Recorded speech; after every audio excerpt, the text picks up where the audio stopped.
Civil Procedure, Rule 66, Co-Warranto, Section 1. Action by government against individuals. An action for the usurpation of a public office, position, or franchise may be commenced by a verified petition brought in the name of the Republic of the Philippines against a person who usurps, intrudes into, or unlawfully holds or exercises a public office, position, or franchise. B. Public officer who does or suffers an act which, by the provisions of law, constitutes a ground for the forfeiture of his office. Or C. An association which acts as a corporation within the Philippines without being legally incorporated or without lawful authority so to act. Section 2. When Solicitor General or Public Prosecutor must commence action. The Solgen or Public Prosecutor, when directed by the President of the Philippines or when upon complaint or otherwise he has good reason to believe that any any case specified in the preceding section can be established by proof, must commence such action. Section 3.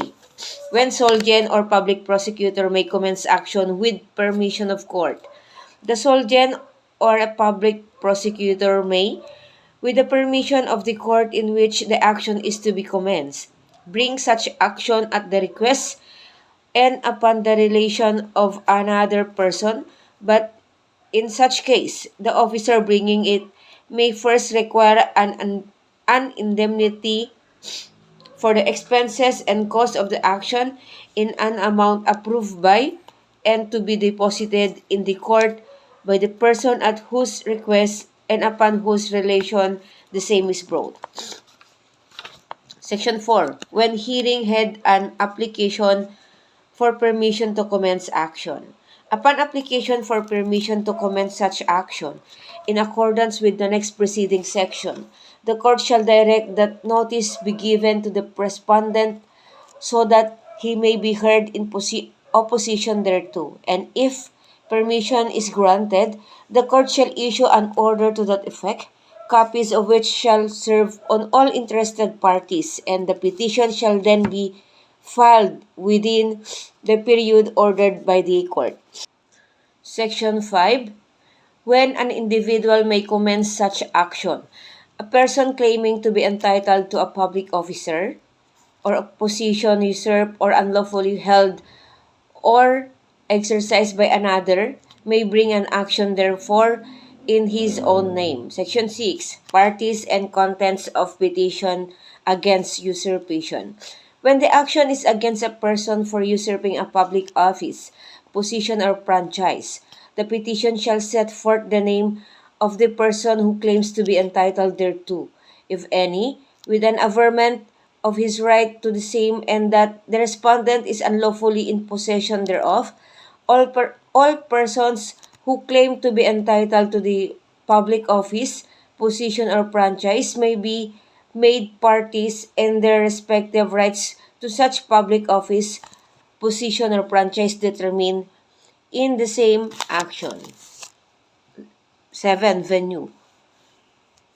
An action under the preceding 6 section can be brought only in the Supreme Court, the Court of Appeals, or in the Regional Trial Court exercising jurisdiction over the territorial area where the respondent or any of the respondents resides.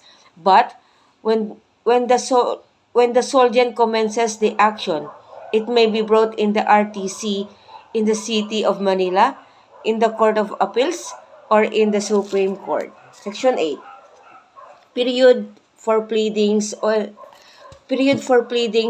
and proceedings may be reduced. Action given precedence. The court may reduce the period provided by these rules for filing pleadings and for all other proceedings in the action in order to secure the most expeditious determination of the matter involved therein consistent with the rights of the parties. Such action may be given precedence over any other civil matter pending in the court. Section 9. Judgment or usurpation found. When the respondent is found guilty of usurping, intruding into, or unlawfully holding or exercising a public office, position, or franchise, judgment shall be rendered that such respondent be ousted and altogether excluded therefrom, and that the petitioner or relator, as the case may be, recover his cause. Such further judgment may be rendered determining the respective rights in and to the public office, position, or franchise of all the parties to the action as justice requires. Section 10. Rights of persons adjudged entitled to public office, delivery of books and papers, damages.